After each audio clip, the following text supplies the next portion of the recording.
El Parlamento sirio escucha respuestas de varios ministerios y sus procedimientos adoptados para paliar la crisis. El gabinete afirma la estabilidad del sector económico, subrayando que evalúa medios para hacer frente a la realidad de los precios en el mercado. Lavrov declara: mercenarios extranjeros deben ser combatidos sin piedad y el gobierno y la oposición deben unir esfuerzos en la lucha contra el terrorismo. Bienvenidos amigos a una nueva edición de las noticias en lengua española, siempre de Damasco para Siria y para todo el mundo. La Asamblea del Pueblo reanudó sus labores de la primera sesión del periodo ordinario bajo la presidencia de Mohammad Jihad al-Laham. En el acto contó con la presencia de varios miembros del gobierno. Los miembros del Parlamento continuaron con sus intervenciones, las cuales se centraron en la búsqueda de soluciones a las condiciones delicadas de las familias de los mártires, la atención de los heridos del ejército árabe sirio, así como la finalización de los procedimientos para el otorgamiento de asistencia a las familias de los mártires.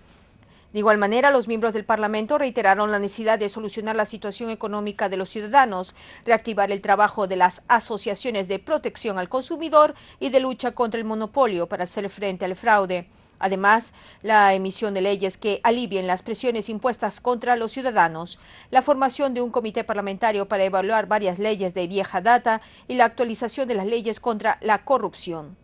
Por otro lado, algunos miembros del Parlamento afirmaron que el gobierno ha fracasado en abordar algunos de los aspectos económicos y de servicios, especialmente en el mantenimiento de la tasa de cambio de la libra siria frente al dólar, cuyo valor monetario bajó. Sin embargo, los precios de las materias primas aún continúan incrementándose. Por último, algunos miembros del Parlamento subrayaron la necesidad de solucionar la situación de los ciudadanos desplazados, instando a protegerlos de los grupos armados terroristas, particularmente bajo la sombra de la subida de los alquileres de viviendas, la llegada del invierno y el aumento de los precios de las materias primas y alimentos. El ministro de Información, Omran al-Zohbi, afirmó que la agresión contra Siria es una agresión sionista norteamericana y que no existe hasta el momento una guerra civil o conflicto sobre base religiosa o sectaria o confesional, a pesar de las calificaciones o insinuaciones que se dan durante un ataque contra un poblado o una región de que contiene una dimensión religiosa. Durante la primera sesión del taller sobre medios de comunicación nacionales y los desafíos actuales, titulada «El papel de los medios en enfrentar el extremismo y el pensamiento takfirista», el ministro al-Zohbi señaló que las características y naturaleza de la guerra civil o sectaria o confesional no se aplican al caso de Siria. El ministro de Información explicó que el plan práctico para la agresión contra Siria inició después de la victoria lograda por la resistencia libanesa en julio del 2006, considerando que Siria fue un socio en esta victoria, agregando además que la decisión para destruir el Estado sirio y su nación fue tomada mucho antes de la llamada Primavera Árabe por una serie de países árabes. El titular sirio de Información precisó que la propagación de la ideología de Al-Qaeda y el extremismo en el entorno social de los más pobres y analfabetos, utilizando para ello nombres y descripciones camuflados, no cambia el hecho que Al-Qaeda es la organización más extremista en el mundo.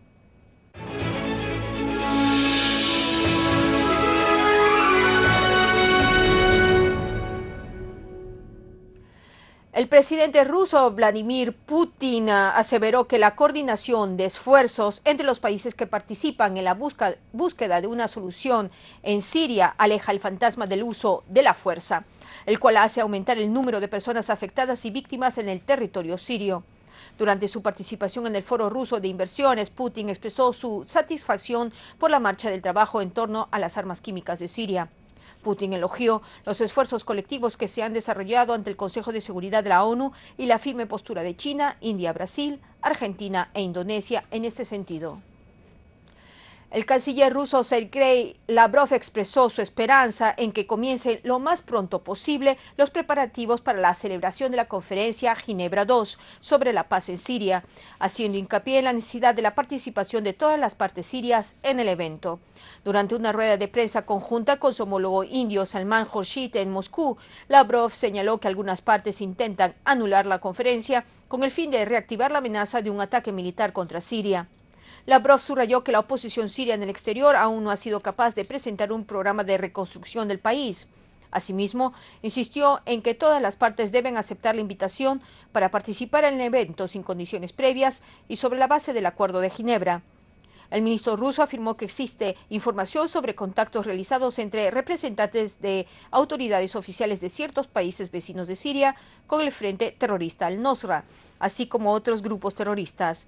Igualmente aseveró que tiene en mano información sobre la posesión por parte de grupos extremistas de componentes químicos para la fabricación de armas, los cuales estaban programados a ser enviados desde Irak para llevar a cabo actos provocativos. El presidente de la Duma rusa, Sergei Naryshkin, reiteró la postura de su país de apoyo a una solución pacífica de la crisis en Siria, agregando que recurrió 3 veces al veto ante el Consejo de Seguridad de la ONU, ya que no podía permanecer callada ante la falta de justicia. Antes de la sesión de la Asamblea Parlamentaria del Consejo de Europa, celebrada en la ciudad francesa de Estrasburgo, Naryshkin afirmó que Rusia defendió desde el principio una solución pacífica de la crisis en Siria y tiene fe en que cualquier crisis puede ser resuelta por vía pacífica, pese a que muchos promueven el uso de herramientas no diplomáticas como un ataque militar contra un país soberano como Siria. Naryshkin señaló que su país siempre ha insistido en la celebración de la Conferencia Internacional Ginebra II para resolver la crisis en Siria, en presencia de representantes del gobierno y de la oposición sirios. El funcionario ruso señaló que la posibilidad de una solución pacífica a la crisis está confirmada por la iniciativa rusa sobre las armas químicas, subrayando la importancia de poner en marcha esta iniciativa lo más pronto posible. El presidente de Bielorrusia, Alexander Lukashenko, advirtió a la administración norteamericana de lanzar cualquier acción militar contra Siria, subrayando que ello conllevaría a una catástrofe para todos. En una entrevista al canal kazajo KZ24 antes de su visita a Kazajstán, prevista para este miércoles, el mandatario bielorruso destacó que una intervención militar contra Siria no tendría un buen desenlace, ya que toda la región árabe, así como otros países, arderían en llamas. Lukashenko señaló que él odia la guerra lanzada contra Siria, no solo como presidente, sino también como ser humano, agregando que la postura de su país coincide con la de Rusia respecto al asunto sirio. Asimismo, añadió que Bielorrusia se opone enérgicamente a la injerencia de cualquier potencia hegemónica en los asuntos internos de Siria o de cualquier otro Estado, así como los intentos de derrocar los regímenes.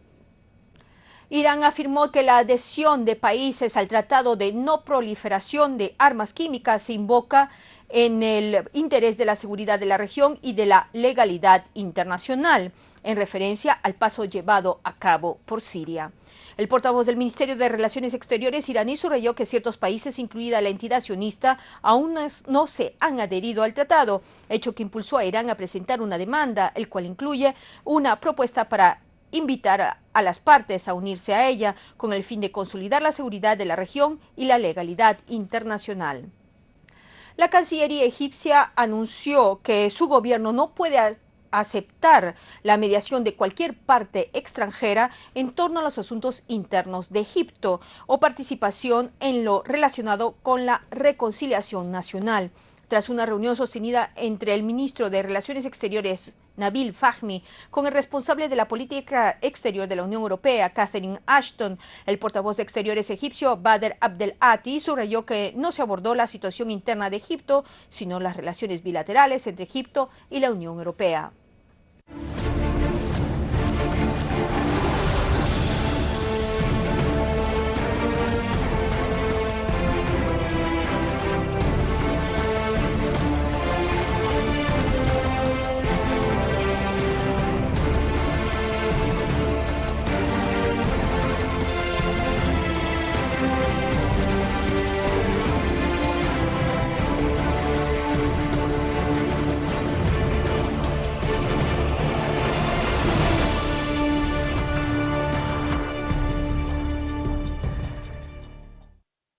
En Damasco, una unidad del ejército liquidó a varios terroristas cerca de la Gran Mezquita en el barrio de Kabun y Yobar. Asimismo, destruyó un coche equipado con un cañón mortero, eliminando además a varios terroristas en el cruce de Jarmala y Samalca y en las granjas del Ep. Por otro lado, en las proximidades de Blalie, Bajarie y al este de Nashevie fueron destruidas armas y municiones y fueron liquidados varios terroristas armados.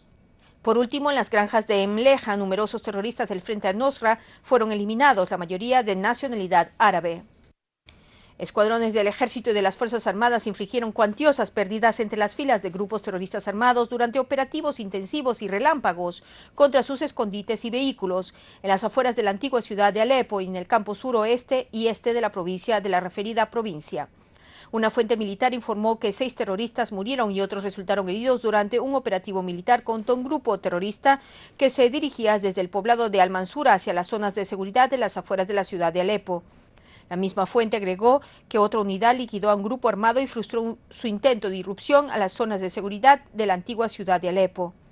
En el campo de Alepo fueron destruidos 5 vehículos cargados con armas y municiones al este de la localidad de Ejeretán y otros 4 coches fueron aplastados en la carretera entre Tel Aran y Al-Sfeira. Se subraya que la fuerza de las explosiones de las armas y de las municiones que se encontraban en los vehículos fue escuchado a larga distancia.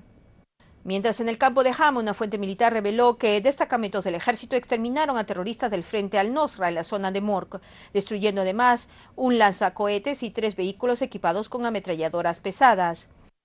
Y en la provincia de Homs, unidades de nuestras valientes Fuerzas Armadas liquidaron concentraciones de terroristas en los barrios de Al-Waer, Karabis, Al-Qusur y Bab Hut de la ciudad de Homs. Una fuente responsable anunció que una unidad de nuestras valientes Fuerzas Armadas devastó un almacén de armas y municiones en la localidad de Al-Hula y acabaron con varios terroristas de Al-Rastan y otras localidades en la zona oriental del campo de Homs. La fuente añadió que otra unidad de nuestras Fuerzas Armadas chocó contra un grupo terrorista que intentó agredir a un punto militar en Tel Kalaj, logrando eliminar a todos sus integrantes. A todo ello, el impacto de varios proyectiles lanzados por los terroristas contra los poblados de Tel Jadid y Mir Shafaa dejó una gran cantidad de daños materiales. Y ahora demos paso a nuestros principales titulares que nos han acompañado en el día de hoy. El Parlamento sirio escucha respuestas de varios ministerios y sus procedimientos adoptados para paliar la crisis.